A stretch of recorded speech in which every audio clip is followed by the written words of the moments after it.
Okay, it is 7:02 and I'll call the meeting to order. We would like to take this opportunity to acknowledge the traditional territories of the Indigenous peoples of the Treaty 7 region and Métis Nation of Alberta, Region 3.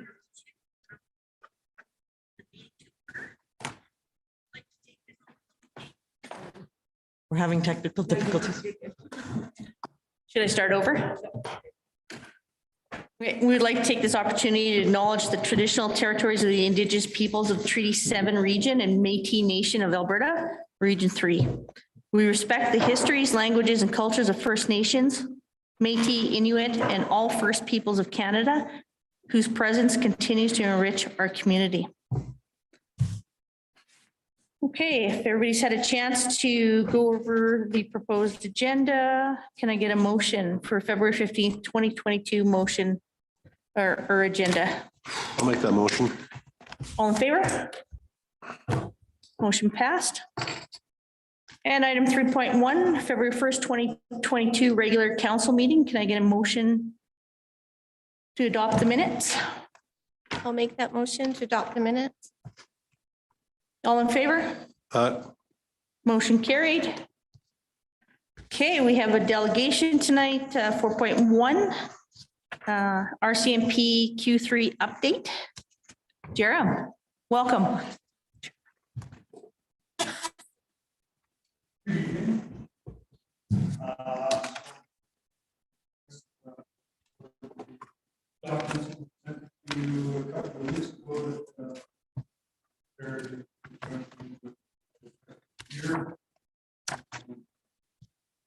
Much of what's in there is I would note that some of the things, some of our numbers are up. I think that would become better for your numbers. And by numbers, I mean numbers of patrols.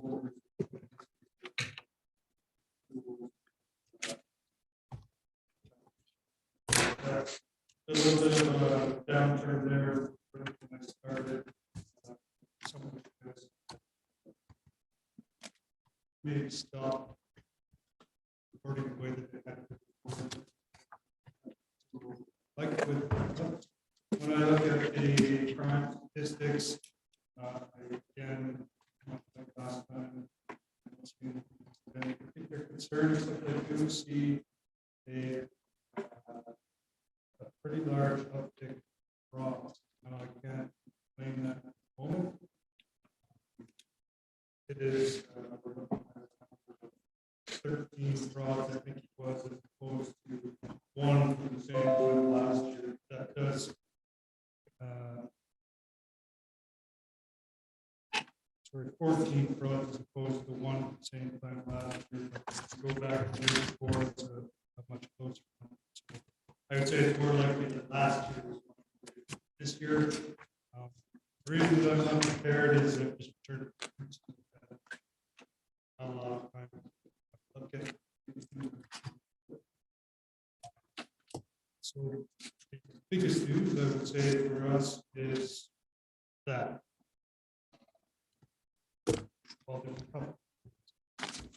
may have noticed around community might have been a bit of a downturn in the cases we have seen in the last couple of weeks. It has been the same for our community or any other around the province for the last while. Everybody gets scratched. Do we get a discount now?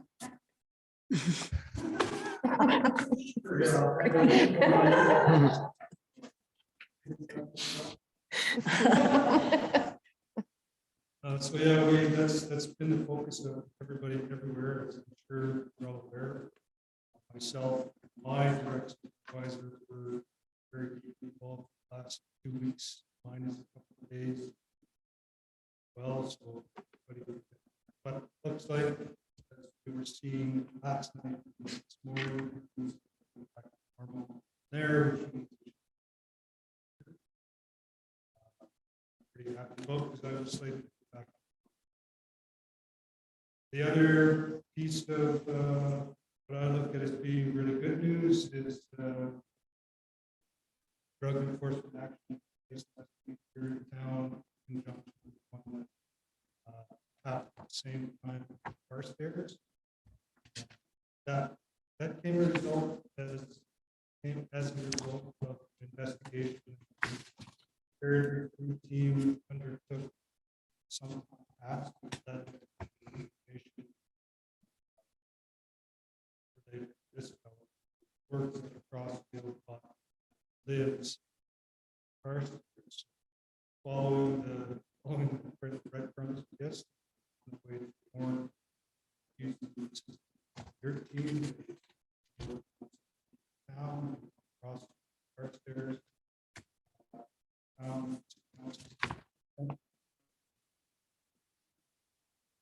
Doesn't sound like a lot, but our expected was concerned, especially doesn't stop there. Some more information.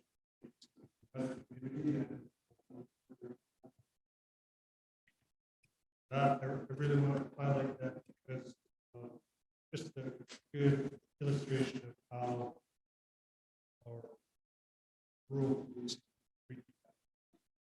our unique situation. They're in the track.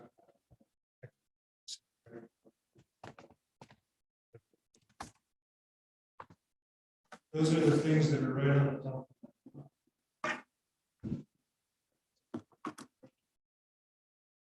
I'm just curious. We had mentioned before, just working with town administration to put some things out in the newsletter. And even in light of the incident that happened on Saturday at the convenience store, I'm just curious if we can put out some tips and tricks for businesses and or for homeowners and residents on what they can do in terms of prevention, I guess. How do I prevent a crime or if a crime does happen, like what do I do and how should I handle those things? So you see where I'm going, just some educational pieces on that. And then secondly, what can we as a town do to put out messaging really that, we're not open for crime business here? And I don't know what the answer to that. I'm asking you if you have anything that we can say or use to put that message out there. First thing, relate back to Councilor part of the plan. Better. Probably have got obviously. Leave that. Of course, back. Or things as a community.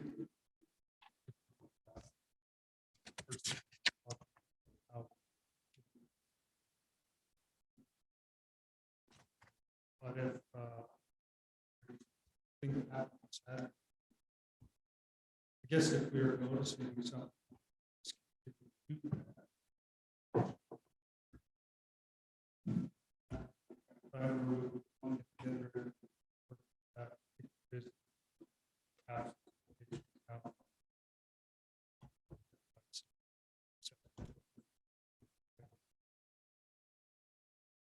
I did read the file. Not noticing anything. One of those situations. So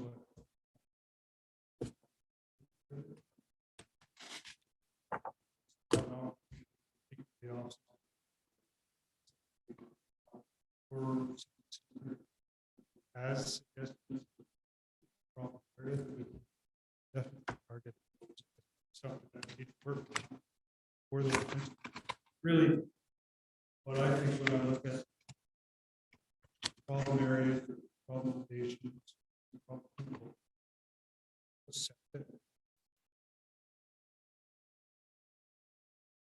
really important.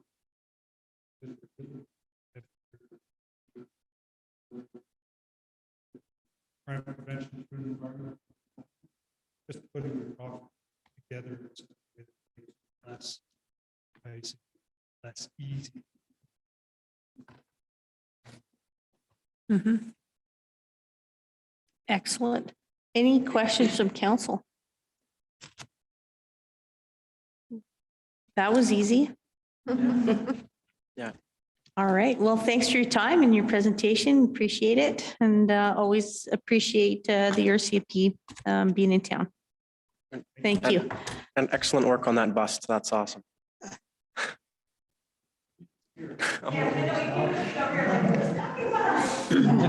Okay, can I get a motion Thanks, to accept the presentation for information? I'll make that motion. Councillor Vang, all in favor? Motion carried. Lori Jacob Taves from Community Links, item 4.2. Come on up. How are you and who do you have with you? This is Monica. Hi, Monica. So thank you very much for having me. So I'm members and we appreciate having the opportunity to come and describe So we'll start with a bit of a brief overview about community. For those of you who might not be familiar. We have a presentation. Then we'll give you a little bit of an update of what we've been doing in your community. And then hoping to get some feedback from you on like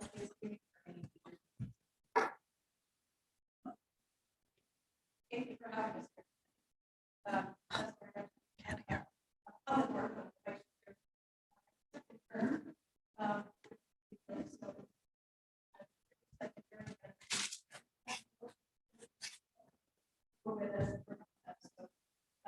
We're here today. With us, not giving you a refresher or telling you a little bit about where the profit. Serving our surrounding area. Here is Vice Mayor Cross, here and if you're not familiar with us, we offer services program.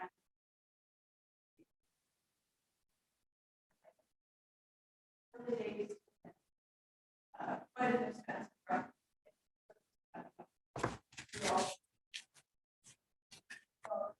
Pretty broad. And just note, all of our great that we have that we have very constant, very invested that play a big part. As you can see, our presentation is all about strength, strengthening our families. The last couple of years, definitely had great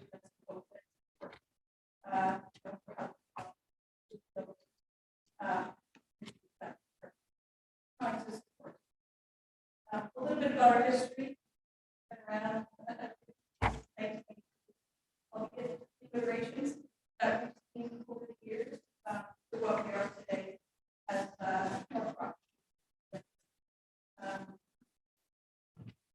we are now essentially for all of our it's at the core programs and then we also spoke for another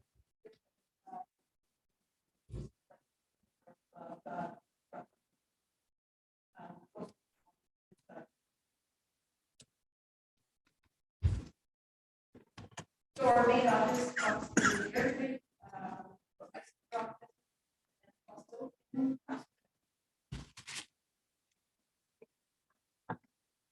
I'm just curious, just for maybe some people watching the council meeting that may not know, can you just tell them where the office is in Crossfield? Ah, there you go. Well, I spoke too soon.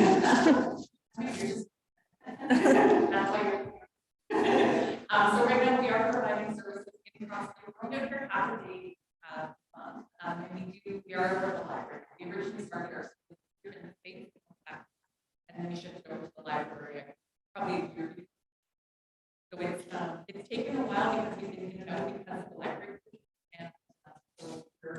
starting to see that's exciting. And of course, knowing that as the need for it, that we are flexible.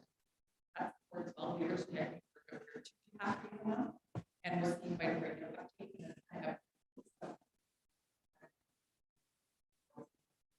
share that with that. And we are also here as a satellite office, we're there just by again. So as Monica mentioned, we do support all the ages, and we do that through 4 core service areas of community engagement, family services. I'll just tell you a little bit about each of those. For our community engagement services, that's what I'm responsible for. Really, that program is all about partnerships and collaboration. So when Monica was mentioning some of the other collaborations we work with, a big part of my job is really to just identify where we can work together. So one of the partnerships I'm really proud of here at Crossfield is that we partnered with WHU to bring back a program that had funding for years ago. The funding ended across the province, but we were able to advocate for a new foundation because we were and through a partnership with or with these anonymous. We were able to get funding and we had staff full time.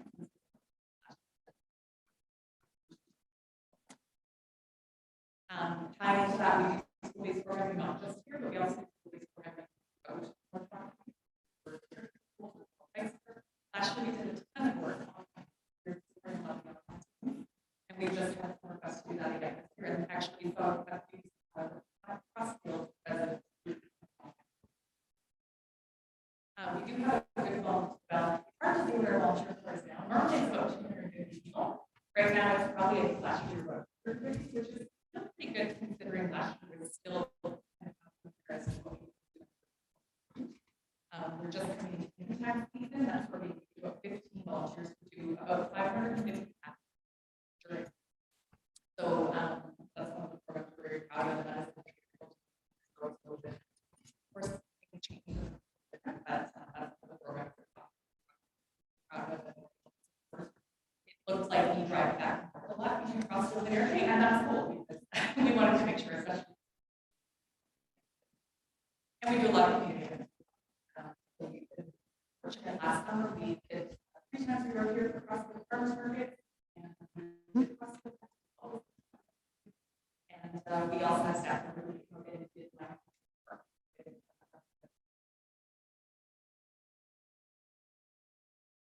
our counseling services. We offer a few different types of counseling. We offer regular counseling, which is a regular model. We come in about 7 sessions after stress.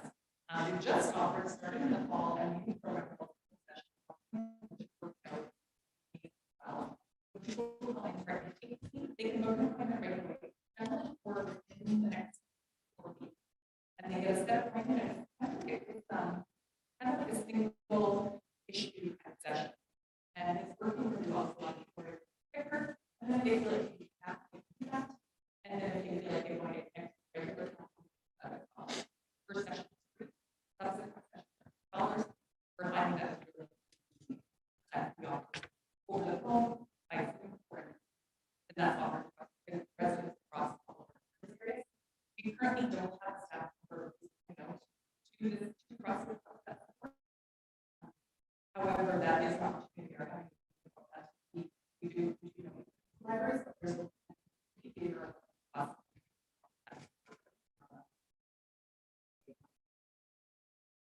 we also offer violence services. So that would be groups and sessions and a case where we have those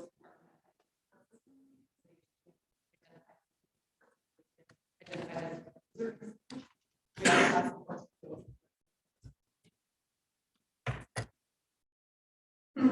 Our family resource services, really that's all about. So as I'm sure you've all heard about the $10 daycare changes, that also affects daycare. Our daycare staff are very seriously getting all of their current daycare providers up to speed, but also we're getting a lot of requests from people who are private daycares and want to come on so that they're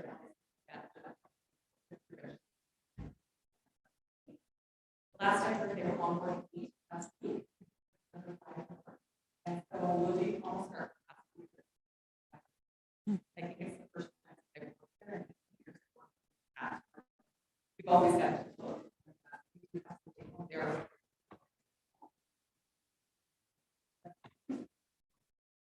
We also have the first one on our website probably is way more tools and tunes. Tools for your preschool, lots of great programming. During COVID, a lot of which virtual, which actually allowed some of our residents kind of interesting change and overlapping opportunities. We are kind of hybrid, we are still that is and then our support services team is for intake staff, the ones who would come out and that work on them. So they're kind of the first point. So they're the intake assessment referral, when it comes in a question, they need to access the thing, they have to apply for government funding, they have to know how to close any of those kinds of things. Either internal supports, things that need us, or things that they need. We also have some seniors, work. Imagine seniors are complicated, so a lot of the work they do is helping.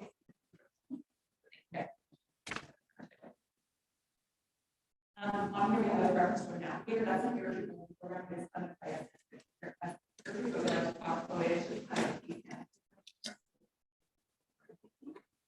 And it's all of our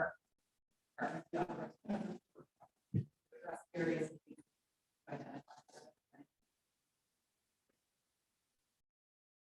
I just had it two other programs here because we have a big uptake for our residents.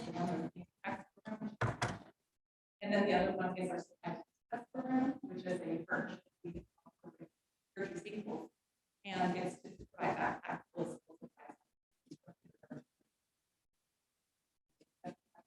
supplies. Last year.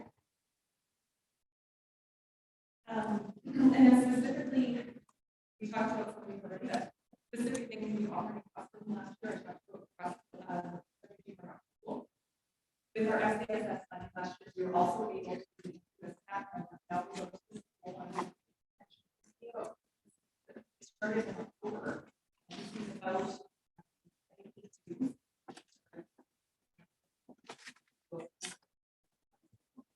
and that's kind of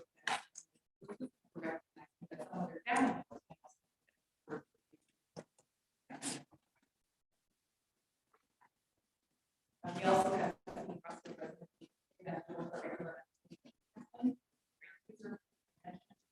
plus our parent education, and we do have some volunteers as well who are the last list here just talked groups, parenting programs, workshops, and innovation sessions, which all work virtual. As I mentioned, we just cross this.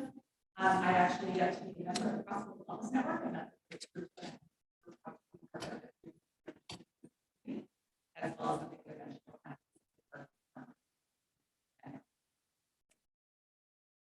And then what's coming up? We have a tax on March 3rd. So we're going to do a 5-point multi. We actually bring a tax on for everybody else. So someone comes into their taxes, they do the intake, someone does their taxes and file that.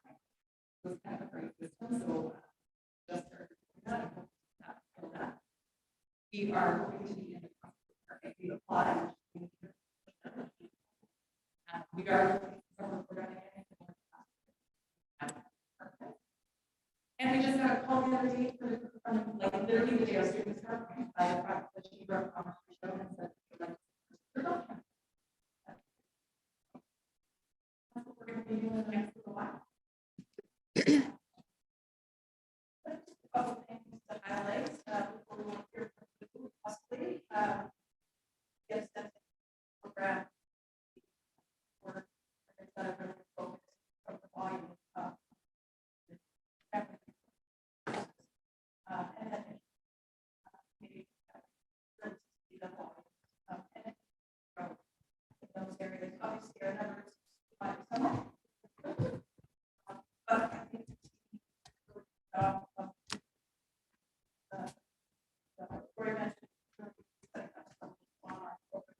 Nice,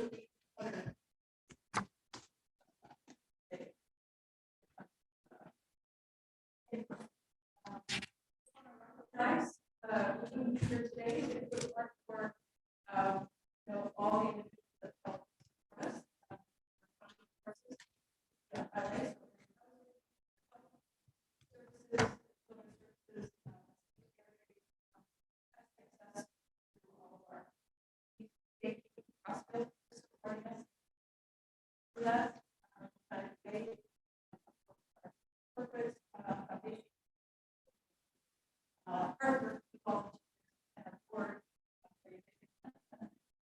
But we're very strict. Community of partners.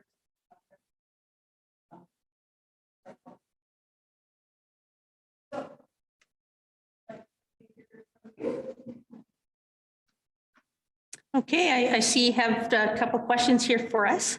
You want to start with that, and then maybe we can ask you questions? I think for us, the value too is just find out if you live in the community.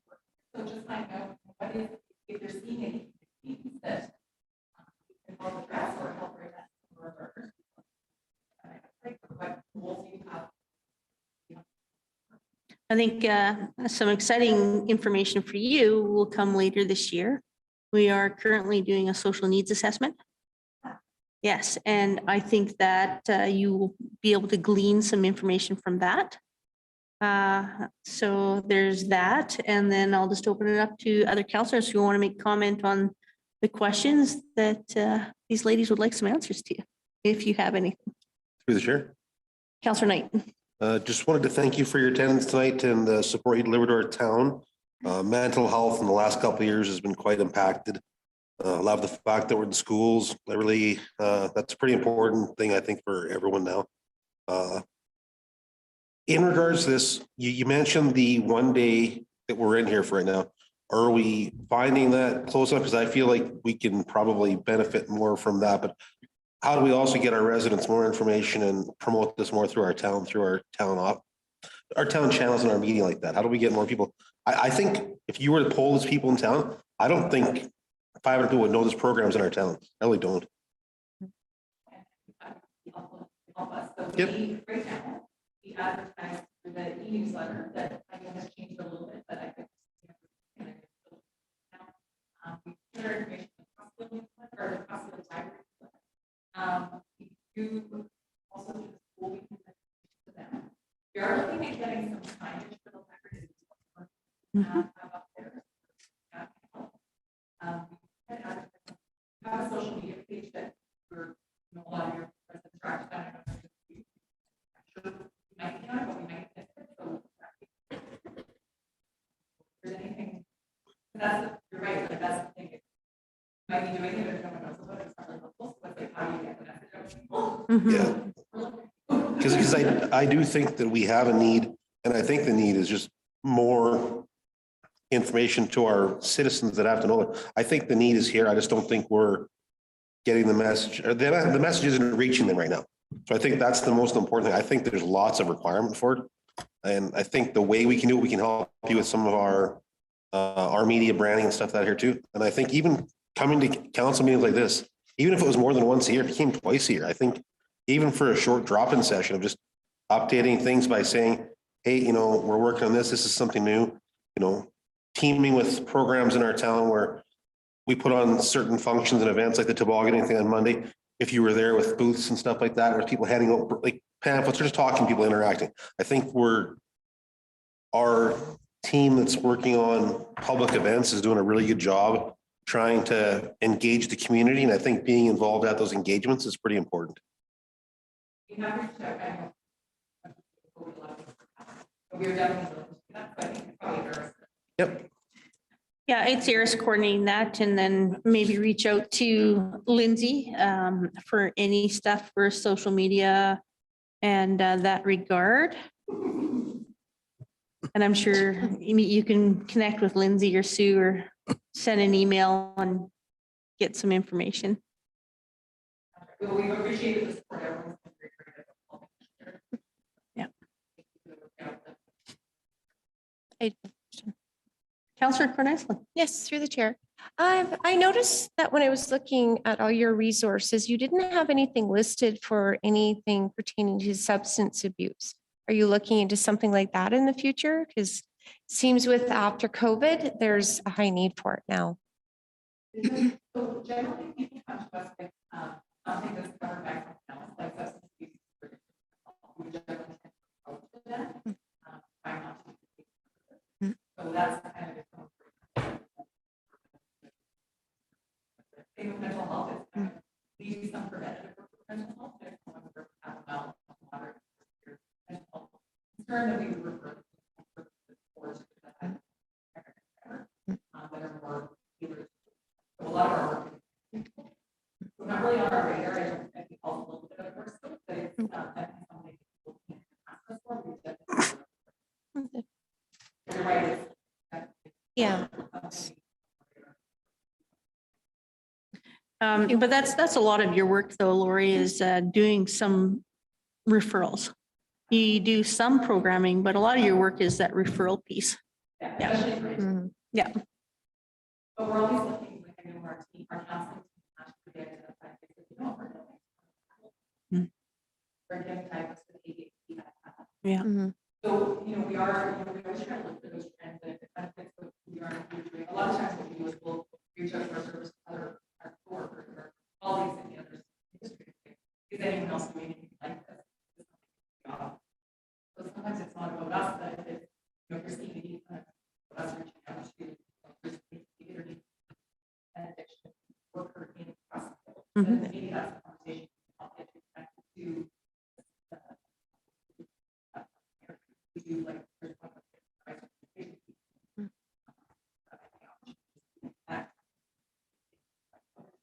Yeah, because they'd rather stay here than have to go to Airdrie, right? Yeah. Okay,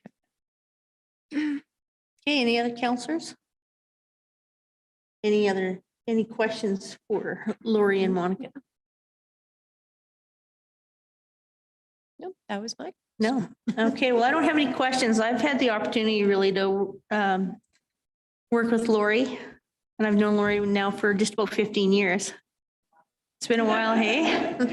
And I just have a comment, and Monica, thank you for your work as a board member, because you guys are, the guiding arm to Lori and her excellent team. And I know that Lori and her team do excellent work and really provide a good service to all the communities that you guys are in. So I really want to thank you guys for everything you do for our community. It's really needed, and I'm glad there's somebody there that can fill the gap. thanks for the opportunity. Yeah, anytime. And, if you don't know a lot of our staff, I'm sure, pop by, come and get to know them. They'd be happy if you brought cookies or something, I'm a stress baker, so drink coconut. And just thanks for your time. Thanks for your presentation. Really well done. Awesome. Can I get a motion to accept the presentation for information? I'll make that motion. Councillor Brennan, To accept it as information. all in favor? Motion carried. Thanks, ladies.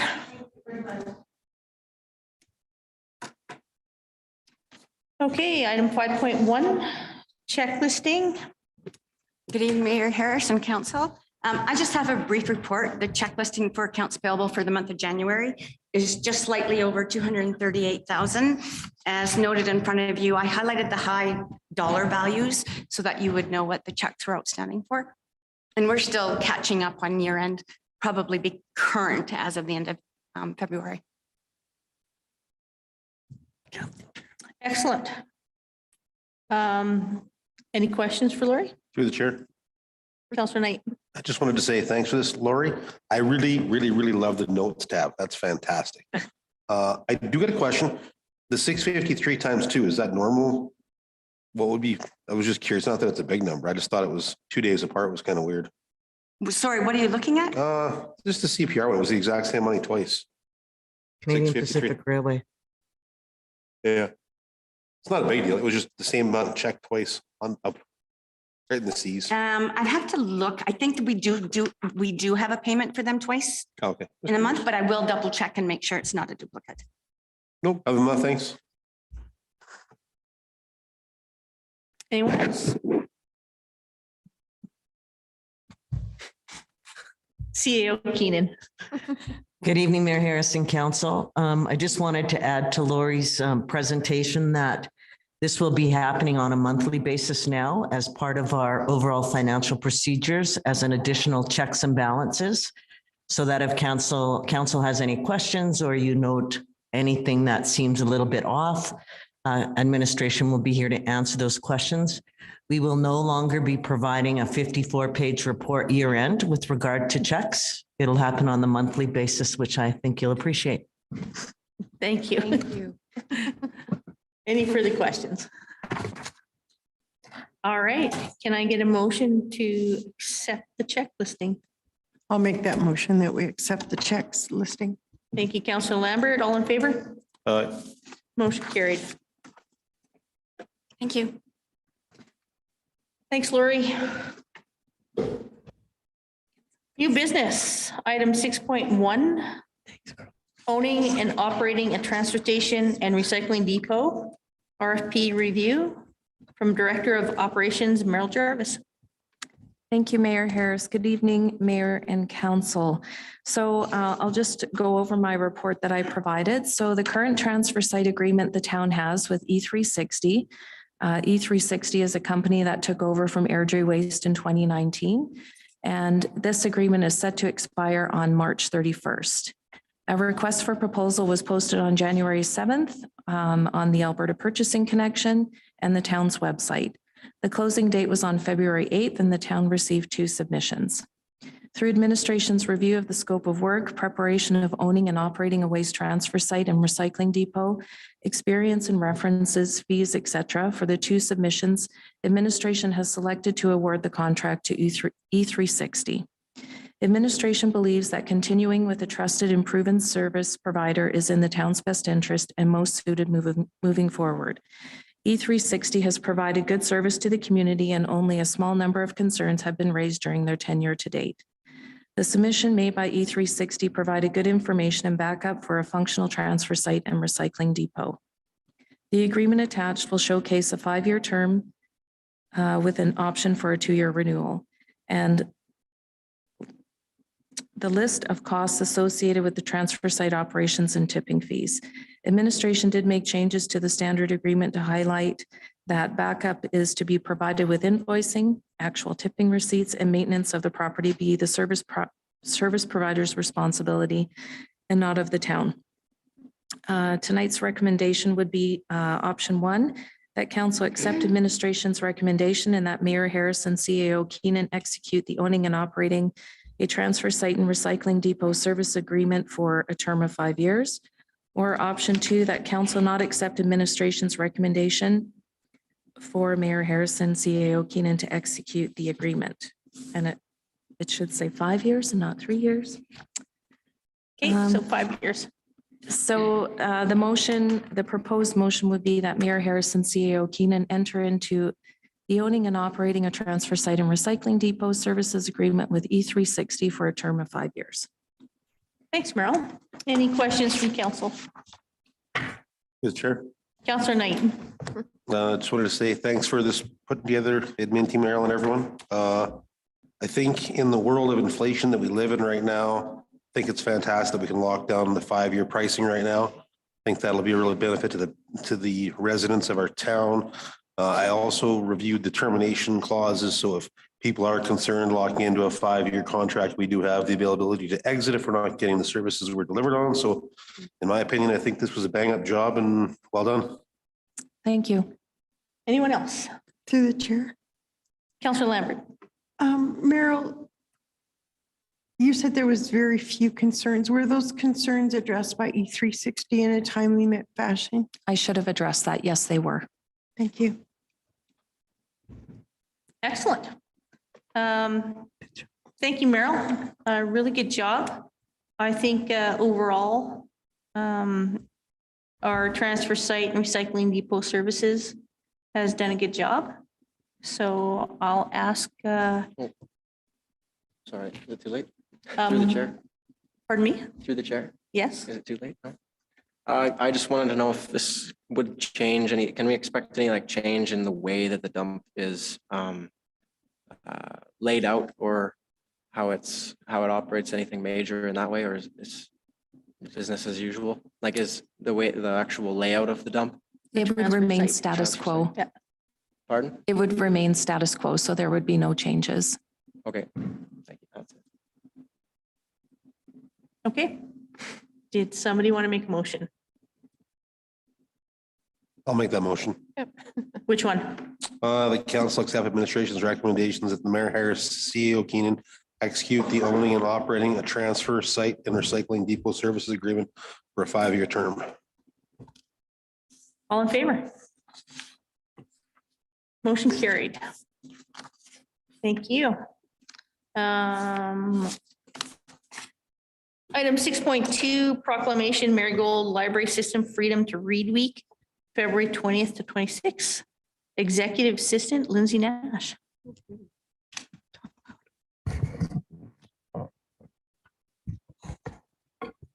Every year, Marigold Library Systems has a Freedom to Read Week, which is February 20th to 26th. It's an annual event that encourages Canadians to think about and reaffirm their commitment to intellectual freedom, which is guaranteed them under the Charter of Rights and Freedoms. And Marigold is encouraging council to declare Freedom to Read Week, and the proclamation is enclosed for council's consideration. Any questions from council? Would somebody like to make a motion? The mayor does. You make this one. I'll make the motion. Counselor Brennan? All in favor? Motion carried. Mayor Harris, through the chair, do we want to read out the proclamation? Because you're signing it. Yep, you can read out the proclamation. Counselor Brennan? Pardon me. Read the proclamation. Whereas freedom, wait a minute.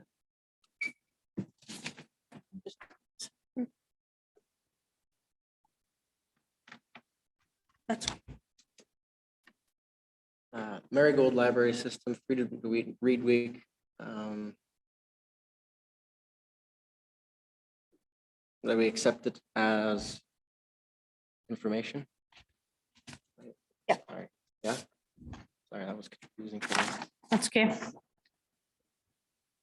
We'll accept the proclamation put forward by the Marigold Library Systems Freedom to Read Week, February 20th to 26th. Okay, item 6.3, cemetery incorporation of green burial area in the Crossfield Cemetery, CAO Keenan. Thank you, Mayor Harrison. Good evening again, council. As way of background, tonight I'm going to address with you the cemetery, some of our infrastructure, and the incorporation of a green burial area. I'd like to start by indicating or sharing with you what is a green burial. Green burial services or natural burial are focused on reducing the environmental impact on the earth. All materials used in the process are made up of biodegradable materials. Several of the major issues or items that you should be aware of is that green burials do not involve embalming. It's direct to earth burial, ecological restoration and conservation, communal geez, I'm having trouble talking tonight too. Communal memorialization and optimized land use. The recommendation before you tonight is option 1, that council approves the incorporation of a green burial area within the borders of the existing cemetery grounds, or option 2, that you leave the cemetery as it currently exists. Administration recommends that council approve the incorporation of a green burial area within the borders of the existing cemetery grounds, and that administration proceed with updating the cemetery bylaw and policies to reflect the incorporation of green burial as an option. Excellent. Are there any questions for CEO Keenan? Yep, through the chair. Sue, I just have a question.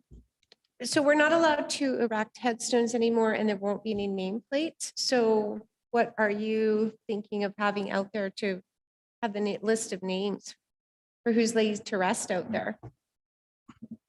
That's currently still being discussed, but we have talked about a flower garden and some kind of a bench area in the new cemetery section. So people could go out there and sit and be one with the earth and meditate and talk to their loved ones, like some of us do. So there's a whole bunch of different options that we'll be looking at, but for that portion of it, I would like to incorporate some public engagement. But I didn't want to hold up this option for burial because it's something that is picking up a lot of steam. And people are very environmentally conscious and do want to proceed with these type of burials. So that's the plan moving forward. I think I figured a way to have a TBD. Thank you. Through the chair. Counselor Knight.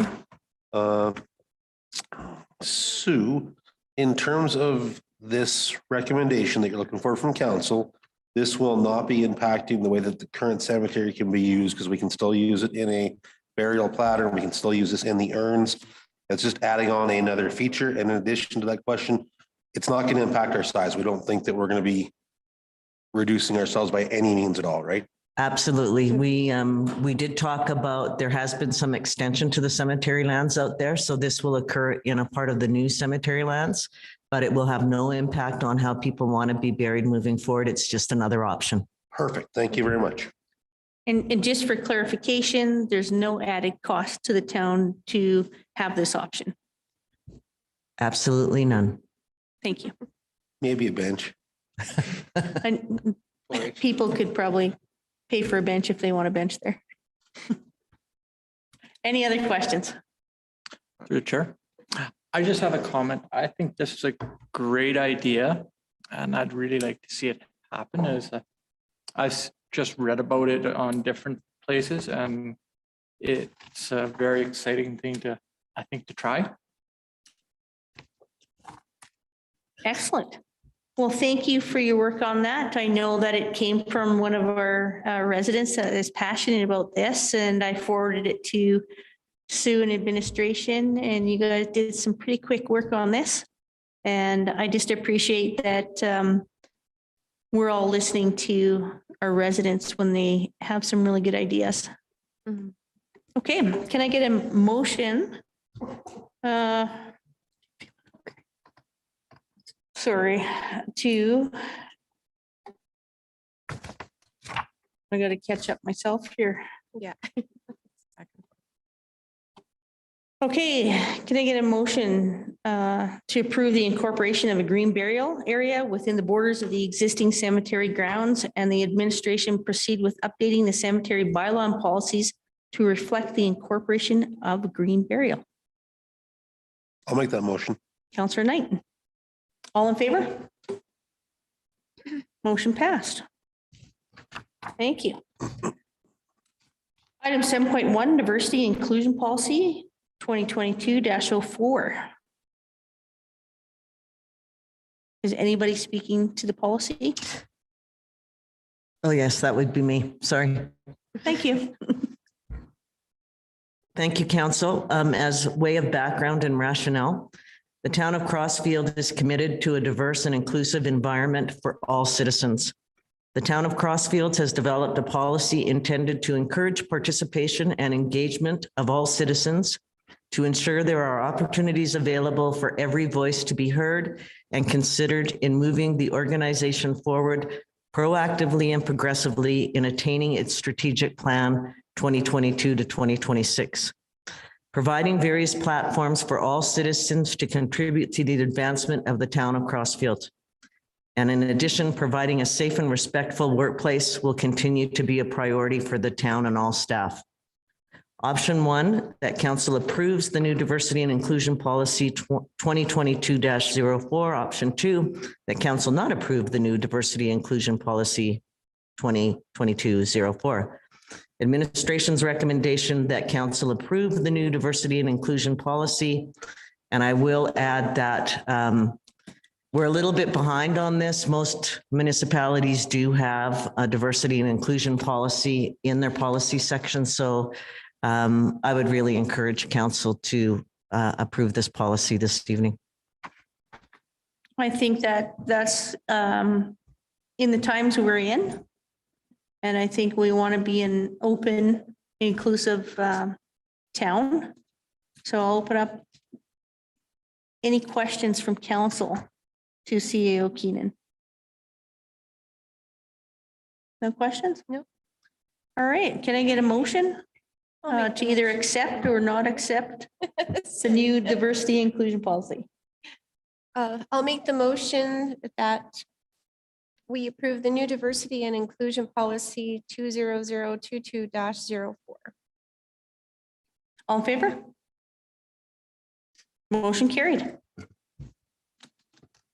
Wow, just flying with the policies. Good job. That's what happens when you do your homework. Okay, bylaws, item 8.1, bylaw 2022-01, being amending to the town of Crossfield land use bylaw 2018-14 to redesignate from UR urban reserve to R1C residential single detached small lot district, R-1B residential single detached medium lot district, R-3 residential townhouse district, MUN municipal and institutional district, and PSR public service right of way for lands legally described as portion of Plan 211120, Block 7, Lots 1 and 2, within Northeast 35-28-01 W5M 7.17, 17.7 acres plus or minus. And now I'll welcome Director of Operations, Merrill Jarvis. And just so council is aware, I also asked some questions of Merrill previous to this, and she will go over those as well. Absolutely. Thank you, Mayor Harris. So I'll just go over my report here. As you can see, Creation Communities has brought forth a Phase 5 land use application in the Iron Landing subdivision. The Iron Landing, just to give a bit of background, the Iron Landing Area Structure Plan was adopted by Council in June 2011. The purpose of this area structure plan is to provide a comprehensive planning framework for the urban development of these lands. The Iron Landing Area Structure Plan was prepared in accordance with the provincial requirements outlined within the Municipal Government Act. Creation Communities has submitted an application for land use redesignation for 122 lots within Iron Ridge developments. The application will be known as Phase 5. Previous land use approvals include the following. Phase 1 encompassed 25 residential lots. Phase 2 and 3 saw 83 residential lots. Phase 4 was for 38 residential lots. Land use redesignation applications allow for a zoning change. In this case, the existing land use is UR, urban reserve, meaning that this zoning is to protect land from urban uses from premature subdivision and development, which may prejudice or compromise future urban development. Residential development is not permitted within this district, and therefore rezoning or redesignation is required.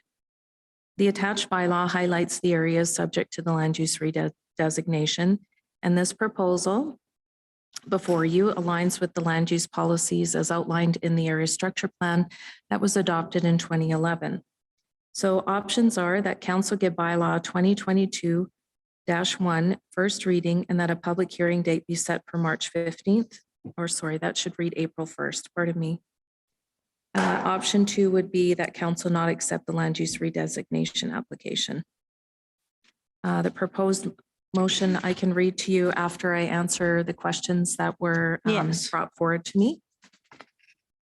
Okay, so Mayor Harris had put some questions to administration. And the first question was, Are we approving the bylaw land designation change, or are we also approving the developer's phase 5 as well? So administration's answer is this bylaw is the first step of having phase 5 approved. Land use, which is done by bylaw, which this application is the first step, then followed by subdivision. Following this land use application and subdivision approval, the applicant can register their plan at land titles as long as they meet the conditions of approval of the subdivision application. This would then allow them to start applying for development and construction permits. Mayor Harris also asked, what tools do we have to make changes to phase 5 as per her comments above?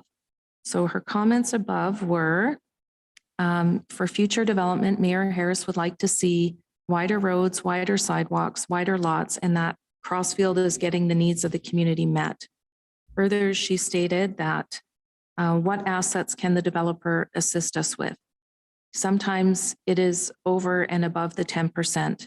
So I think what Mayor Harris is referring to here is the MR, the municipal reserve dedication that is required at every land use application. An example provided in Airdrie, three of Airdrie's developers are building bump out tracks within their developments. One wanted to build a community center instead of a top park, or they enter into a contract or land exchange or get a larger park space with the developer stages, not just small pocket parks. So administration's answer to what tools do we have to make changes to phase 5 would be changing approved area structure plan requirements or designs is not done often, especially when there is a conforming application on the table, because it is considered like changing the goalposts at the last minute. This is why it is so critical to get the ASP right when they are being approved. Changes to broader town documents like the land use bylaw or general design standards can help implement changes without having to amend the area structure plan. But those require a broader process that would impact all development in Crossfield. For example, Crossfield could create their own design standards that require things like wider roads and sidewalks instead of following City of Calgary standards. This would require any new development to follow those because the area structure plan would only state that development must comply with the design standards. However, this would certainly draw some commentary from all developers in town and have impact on density, definitely pieces to be aware of. That these changes would require larger discussions with developers in town, and it might be good to get legal opinion to make sure everything is not putting the town at risk. Mayor Harris's fourth question, what is option 3 for council to make to ensure that the above is changed? So a third option may be stalling the development, but however, administration is not recommending to stall development at this point. To stall development and revisit all planning documents, land use bylaw, area structure plan, develop general design standards, etc. Administration worries that even stalling is tricky if they are complying with the area structure plan and municipal development plan. If they are in alignment with the policies, then council technically should be approving what they are proposing. Administration would need to check with legal counsel on this. Urban Systems has seen other examples where municipalities change policy because they don't like what is being proposed in an application, even though it aligns. And there have been legal challenges. The final question Mayor Harris asked, number 5, I don't see any usable MR, municipal reserve, or MSR space in the plans. Do we know why it's not there? The lineal green space on the map is good for gophers and municipal lawn mowing, unless it is big enough to install a pump track at the developer's expense. Administration responded, municipal reserve is a requirement at a minimum of 10% of the development. In some cases, if there is an over dedication in one phase, it will be considered for a future phase that offer below 10% municipal reserve. I understand that you are looking for usable MR space. However, the plan submitted follows the land use policy of the area structure plan. Usable is a bit of a tricky thing to define, but there may be some ways to add policy in higher level documents that would limit the amount provided in passive green spaces like linear municipal reserve. An easier piece to consider may be adding a requirement in the municipal development plan and land use bylaws about a minimum municipal reserve width or size. For example, some municipalities require that municipal reserve be wide enough to support an active use. And Urban Reserve commented that they believe the common minimum is 10 meters wide so that they don't get the linear green spaces. So for council's information, I just wanted to point out that within the Iron Landing Phase 5 land use statistics, municipal reserve, there is a 10.2% dedication, which is also you can see in the land use bylaw map. Are there any questions? Through the chair. Counselor Knight. When I look at the map on here, I'm actually quite bothered by it. Like, I don't understand why we would have an R1C in the middle of an area where there's an R1B across the street and an R1B behind the street. That to me should have been zoned R1B. And the way that they're using the municipal green space on the east side of the R3 rated area seems like an entirely, they're trying to use their unavailable space to dictate it as municipal reserve, which I'm not sure what we would dictate that to be even used by. So it seems like they've drawn a map out, like, well, we're not going to use this space over here, so we'll just use that as municipal reserve, just to check box the 10%. That's kind of my 10 cents. Thank you, Councillor Knight. So when I go back to the area structure plan for this development, I specifically look at the land use policy areas for the land development, residential development that is proposed. And when I look at the land use policy areas, it identifies a variety of dwelling types, being single family, low density mixed dwelling types to include duplexes or semi-detached and triplexes, or low medium density multifamily dwelling types, townhouses, multi-stories, or even apartment style dwellings. So the proposed land use that Creation Communities has submitted matches the policies of the area structure plan that council had approved in 2011. Okay, so let me counter with that. So if we have a policy in place, a person can make a like it makes no fundamental sense why we would approve a different structure of housing in between one set and another set. And I get that we have a policy behind it that allows that, but you would think in the policy they should have to adhere to a common theme or a common overall. It's kind of like how we've added chance into townhouses and it was never originally zoned for that. So it kind of is something that concerns me, actually. So the R1C district doesn't mean that it would just be semi-detached or duplexes. The R1C district allows for single detached homes, but on a smaller lot. I totally get that. It just, when you look out at your neighbors and you're in a certain development and the neighbors' houses are all the same cookie cutter like this all the way along, and then you look across the street and they're 3/4, 3/4, 3/4, 3/4, it just fundamentally in a neighborhood seems quite, it's the difference of 10 lots versus 13. So I can see why they're trying to do it. My preference would be when we're having people come into town proposing developments, it'd be nice if we stay with the consistency. So when you look across the street at your neighbors, you're all, I don't know, that's just my 10 cents. Well, what you're talking about is maybe no transition space in between the different districts. Yeah. Yeah. If I may, Mayor Harris. So again, when I look at the land use policies for the areas, what is intended is to integrate different dwelling types to allow for certain demographics to get into the housing market. And that is why there is a mixture of different lot sizes. I think that, no, I'm not sure that anybody's saying that we shouldn't have the different lot sizes. I think that what Councillor Knight may be saying, and correct me if I'm wrong, is it's just how it's laid out. And should they be so close together, or should be there be somewhat of a transition before you get to from R1B to R1C to the other levels? And just to add to that, Mayor, It's just that one block when Yeah. in front of it's R1B and behind it's R1B. I'm fine that we're trying to allow areas all up there. Yeah. And I'm all for having different levels of houses there. Mhm. Just a little bit of consistency would be really fantastic to, I think, some of our people in the town. And that is information I can definitely take back to the developer. However, there's nothing to prohibit this type of development within the area structure plan. Oops. Through the chair. Counselor Lambert.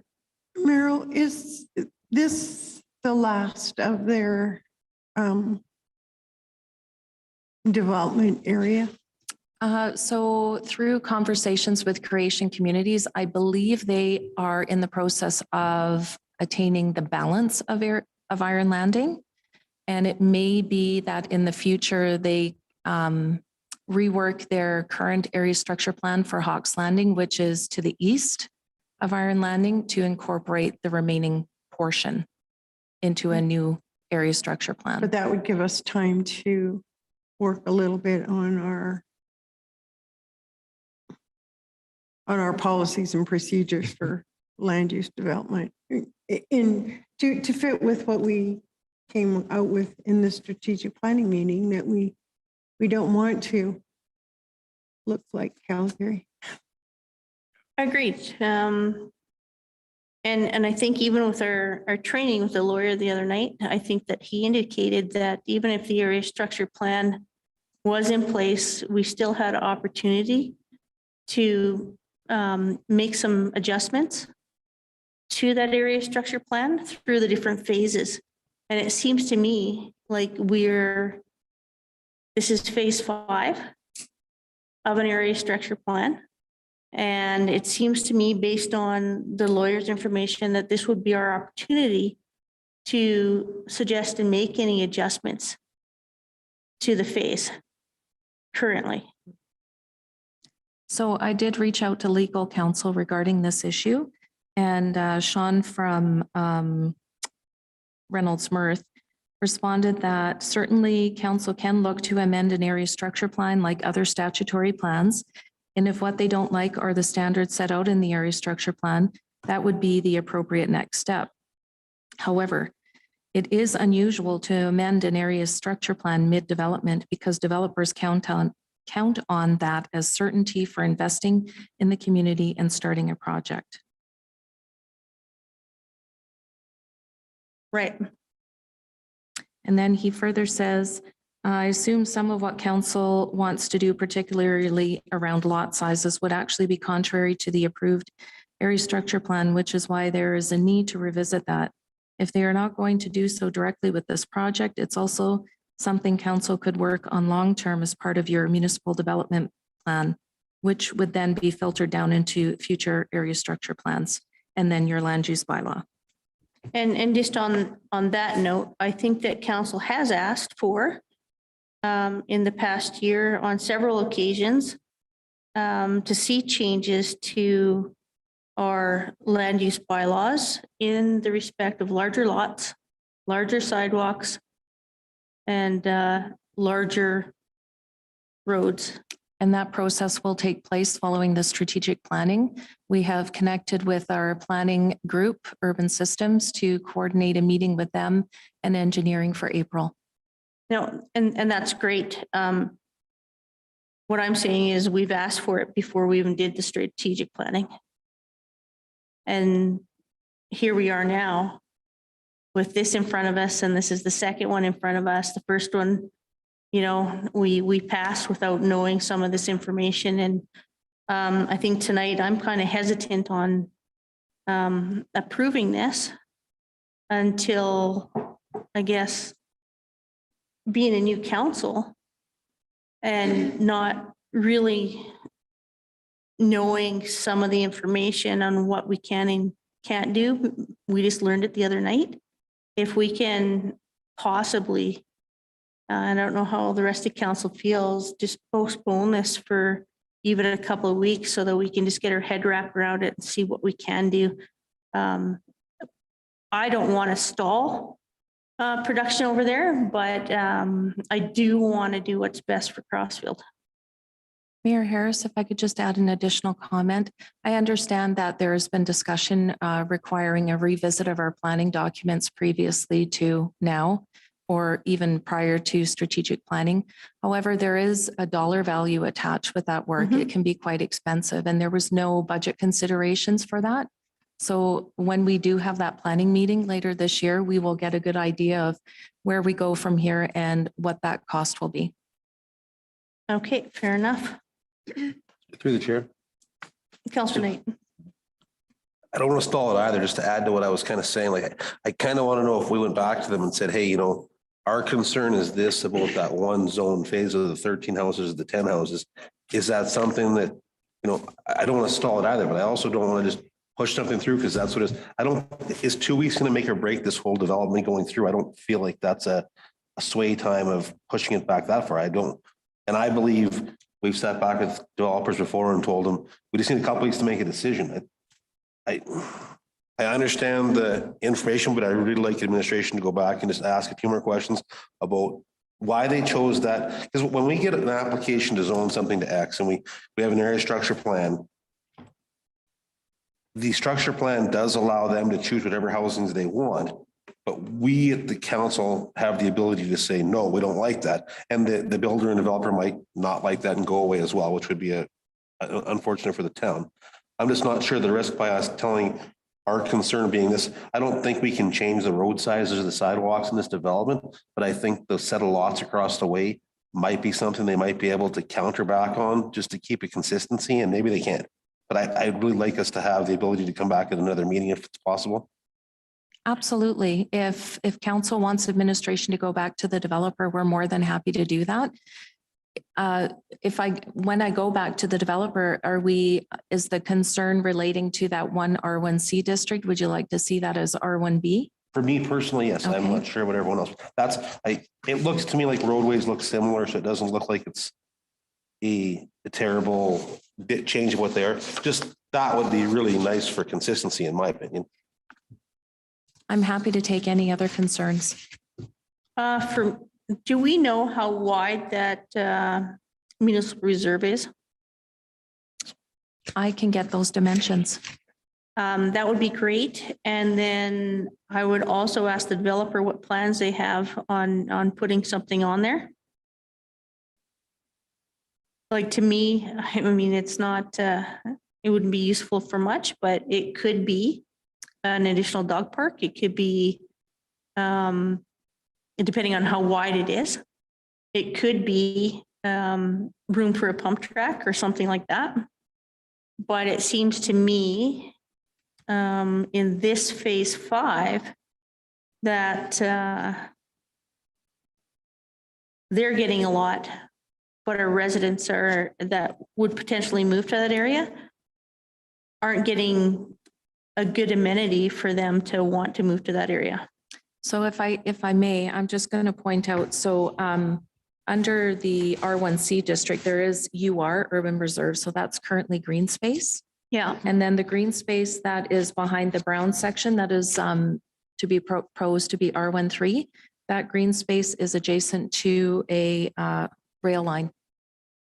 Yep. Okay, I'm just letting you know. And the existing urban reserve, we don't know at this point if they want to develop that too, or if it will remain at urban reserve. The urban reserve that is showcased there is in alignment with the area structure plan for MR.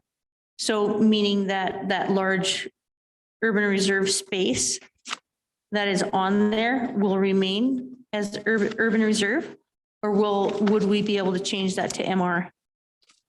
It is, well, it's currently designated as UR, but according to the area structure plan, it is dedicated for open green space, an open green space network. And do we know what size that is? It's approximately 6.38 acres. Okay. Through the chair. Meryl, the MR that is behind the R3 section, will they be using that basically as noise abatement from the track? Yeah. Because I'm not sure that noise abatement qualifies as an MR. It is part of their noise abatement, as is the alleyway. So there is also an alleyway. So there's certain, which will come up through subdivision application, but there is a requirement to have a certain distance from the rail line, noise abatement, as well as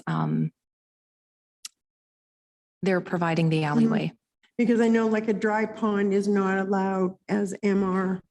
And I can't, if there's a requirement for noise abatement, then I'm thinking that it probably doesn't qualify as MR either. And that's a good question that we can ask the developer. That's a really good question, and thanks for that. It just brings a question to mind about that. Will they then be putting up a fence? A sound barrier fence from the train behind there? Not that I'm aware of at this time. Again, I can note that to the developer. How much can we ask a developer to do? Like I would hate for residents, even though they know there's a track right there.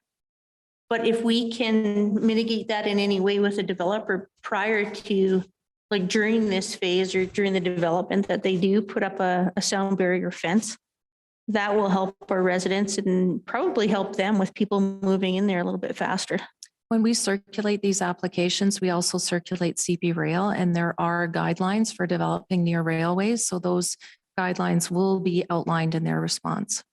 But aside from those guidelines, like whether they're guidelines or not, do we have the ability to tell them to build a fence? As far as I know, you can ask the developer to do whatever you wish. Right. Can we ask? Yes, Excellent. you want a fence. Is Yes. that what you want? Okay. Well, not just any fence, but a sound barrier fence. You can always ask. Oh, man. And maybe they'll give you something else in return if you can't get. Right. Yeah.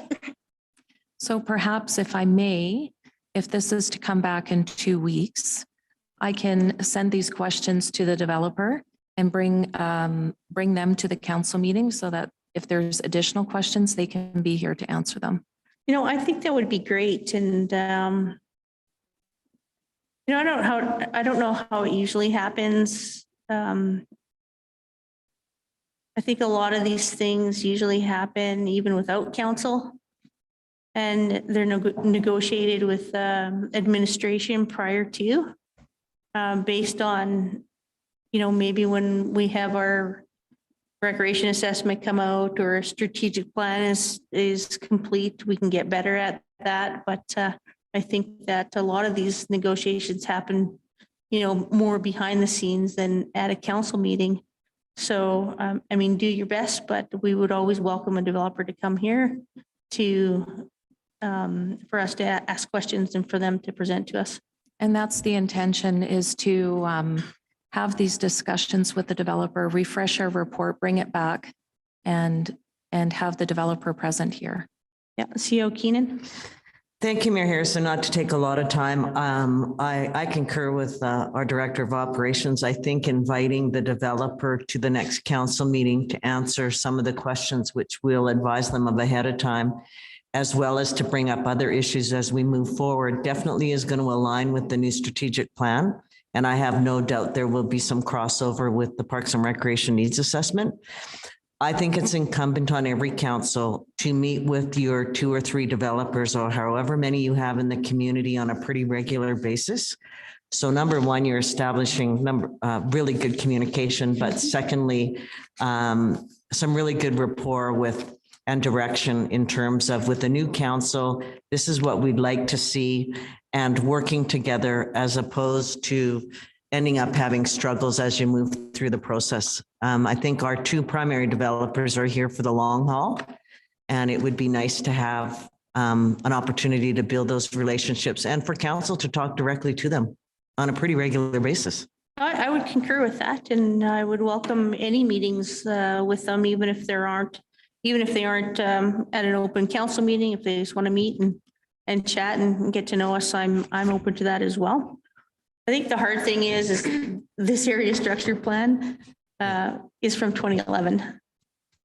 And, none of us were here, or we didn't make those decisions. And I think now we have questions. That's fair. Yeah. Very fair. Okay. Through the chair. Meryl, Council just member. one quick question. What is the difference in size? Is it width between a 1C and a 1B? Yep. And how big a difference is that width? I don't have the land use bylaw in front of me. I believe, no, that's not. Okay, no, that's No. okay. No, Send me an that's email, whatever. I don't. No, I believe the R1B district allows for 42 feet. And the R1C is 35 feet. But I'll confirm in an email. Thank you. You're welcome. Okay. So, does anybody have a motion that they would like to make? If not, I would like to make a motion for staff to go back and gather more information. Bring the developer back to the next council meeting with a presentation with the further information.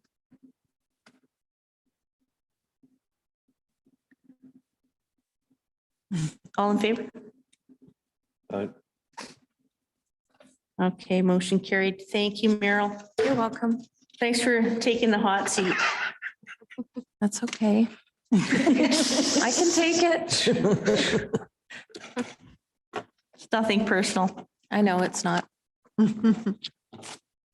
Okay, there are no further actions and decisions under item 9. So we'll move to item 10, Mayor and Councilors Business and Committee Reports. I had the opportunity to go to Chang's Bubble Tea opening on Saturday, February 5th and cut the ribbon. I also had the opportunity to meet the Philippine consulate that came out for it as well. They're pretty excited to be here, and I think that they've been really gaining some business, and people are enjoying those mango drinks. I also had the opportunity, along with CEO Keenan, to go to the provincial police presentation, as well as had some fun on Friday, February 4th, judging some 4-H presentations. That was fun too. Deputy Mayor Gustafson is not here, but he did say on February 7th, quarterly financial review for the Rocky View Foundation, and February 9th, attended the Council Planning and Development orientation presented by our legal counsel. And I'll pass it over to Councillor Brennan. On February 9th, I also had the opportunity to attend the Council Planning and Development orientation presented by legal counsel. Okay, anything else? Not that I can think of. Councillor Cornelison, I have nothing further to add. Councillor Knight. I had the same pleasure as a few other, your worship and another counselor, to listen to the local Crossfield 4-H people tell us incredible, great stories. That was quite exciting. For the future counselors that are going to come along and talk in front of the microphone, that's pretty good lessons of life. And then we had a Mountain View Water Commission call for our monthly meeting last Wednesday, February the 9th. And things are coming along right there quite nicely. We're out of the COVID scare world now, I think, for that plant facility. So I think we're in good directions for water coming in here. So Excellent. Councillor Lambert. I also had the pleasure of judging the 4-H communications evening speeches, which I think is a wonderful thing to see our young people venturing into the world of public speaking, because it's not one of my favorite things. They were pretty funny. Like it was really fun to be there. Councillor Vang. February 9th, I attended the orientation for the land use development. Other than that, I have nothing else. Thank you. I just have one more thing to add today. I had the opportunity with CEO Keenan to meet with Sundry, and we just talked a little bit about their wastewater treatment plant and the innovation that they're doing over there. So I'm sure we'll see some more on that shortly. Okay, can I get a motion to accept council updates for I'll make that information? motion. Thank you. All in favor? Aye. Carried. Item 11, administrative update. Thank you, Mayor Harris. Couple things for council tonight verbally. Hot off the presses, 2021 census data. Crossfield now has a population, well, in 2021, I'm sure it's increased a little bit by then. Crossfield has a population of 3,557 in 2021. The population has increased or has been increasing at a roughly 3.52% per year and has increased 16% in the last 5 years. So that's awesome, given everything that's been going on with the pandemic and the economic downturn. So just to keep you up to speed on that. The second item I wanted to mention to you verbally, we've talked about this in the past. I'm finally making some headway. There is a personnel policy that is like a handbook or a booklet. Given the ever-changing requirements of human resources and legislation, I've decided that a lot of that needs to be repealed and replaced. I've currently finished off 11 draft policies that Lindsay and I will be formatting and getting done. There will be another 8 or 10 to come. They'll be coming forward to council. I'm going to target first week in April, and they'll come in mass. So you'll get them all at the same time. I may even try and get them out to you before that particular agenda, so you have time to review them.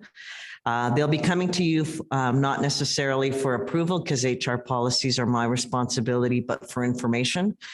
The plan is to then take all of those policies and create a new employee handbook with relevant information in it and all the policies current, of which council's aware that CAOs are quite often expected to review policies every 3 years. So it'll give us a great start. We're definitely not reinventing the wheel. We've found some really good policies that have already been vetted through legal councils across the province. And they are definitely pertinent to today's legislation. So something very important for our staff in terms of moving forward. So that'll be coming to you within the next 6 weeks. Third item, and something that I'm very excited about, as I know my staff are, we are starting negotiations, and I've had several meetings now with respect to 2 filming opportunities that I anticipate will be coming to Crossfield in April. Haven't got the confirmed dates yet with regard to shooting schedule, but it could be anytime between April and August. The major focus of the shoot will be, of course, Railway Street. The first one I'm going to tell you about is a small independent film production. It's a dark comedy called The Butchers. I thought when I heard the title, it was actually a horror film, but it's not. My understanding from the director producer is that they have made arrangements with, I think it's Kathy that had the old grocery store on Railway Street. That filming will all be done internally. There'll be no impact on road closures on Railway Street and that kind of thing, but I'll definitely keep council up to speed. After tonight's meeting with these updates, I'll also be contacting the chamber and making sure that the business on Railway Street are kept informed about everything that's happening. And if there's any significant impacts, that the community is aware of what they may be, especially if there's road closures. So that's that one. The other one, and a much bigger production, which I'm very excited about, is My Life with Walter Boys. It's based on a book. Sony Pictures Television International is the overarching production company. Netflix has got the distribution. they're doing their prep work. They've already started because we've had meetings and several phone calls between now and April 1st. Again, the filming will be anytime between April and August of 2022. Each shoot for each episode, I think of which there are 10 or 12, I can't remember, are 10 days. They'll be in town for at least 3 or 4 days for that shoot. We've got some really good contact people that are the location managers and scouts. I've worked with some of them before. They're super, they're very articulate. During our meeting, they will be meeting with business owners like they had in the past with other films they've done here and negotiating fee schedules based on how much they're going to be using those locations directly with the owner. We will be providing a one-stop shop. That means most every request will come through me. And if I'm not here, Mira will step in and she's my number 2, which is always great. The whole idea is that these production people don't have to deal with fire. They don't have to deal with ambulance. They don't have to deal with police. We'll coordinate all their needs through our office to make it a seamless process as possible. We're very excited. They will be looking for extras in town. And I believe we're still working out some details, but they may even use the community hall to do some recruiting and tapping of individual people to be in that. So some exciting times ahead. We also did hear, or I will say that Meryl and I and Lindsay will be going into Calgary. It's not next week, is it? March 3rd, to meet with the Film Commission. We've got an appointment with them. And the final thing I'll say about filming is that it's my understanding, and God bless the soul of Ivan Reitman, who died on Valentine's Day, and he was very much involved in Ghostbusters. But there will be apparently a sequel to Ghostbusters Afterlife. So who knows? We could be on that major big screen again. We'll see what happens. But some exciting things coming down the pipe with regard to filming, and it's always great for diversification in a community. So we're very excited about that. And for me in particular, it will be very critical to ensure communication. So that will be our fundamental role in moving these processes forward. Council has any questions, we'll keep you up to date as much as we can. My hope is that the permitting information will come in later this week or early next week, but we're well on our way with our new film policy. So we'll keep you up to speed on that. The last thing I'd like to just mention, and I know it's a bit late, but we just got it, and I wouldn't typically do this, but the deadline is coming. We've had a request from, I think it's Murdoch School. The Friends of Murdoch School are applying for a grant to support the fundraising efforts towards our inclusive outdoor playground. We have fundraised approximately 75% of our project and need extra funding to make this playground a reality. They are seeking a letter of support from the town with regards to the Co-op Community Spaces Grant. And the deadline is like, I want to say March 1st. I would like a motion from council, and I'm sorry I don't have this written in a report, to authorize administration to go ahead and provide that letter of support for the signature of the mayor. Can I have a motion? I'll make that motion. Councillor Lambert. I'll make the motion to have administration write a letter of support for the grant funding for the playground. Awesome. All in favor? Fantastic. Any questions for CEO Keenan? No questions, just a comment. Thank you for your hard work. It's a team effort. I Great can job say that. on Not, the film industry and putting that policy into place. they're not quite your Hallmark movie yet, but you're getting closer. I've got time and you just watch me, baby.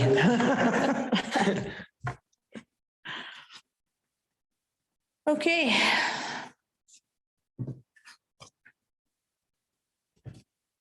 Can I get a motion to accept the administrative update for information? I'll make the motion. Councillor Cornelison, because your mouth was full. All in favor? Motion passed. We letters of correspondence, 12.1 and 12.2, letter from Royal Canadian Mounted Police Deputy Commissioner, as well as letter from Town of Gibbons, Bill 21, Provincial Administrative Penalties Act.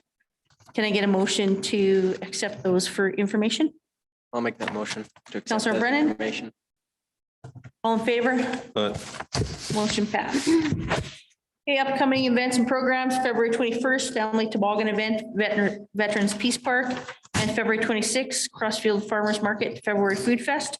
Don't forget, that's also the Rutabaga Bowl.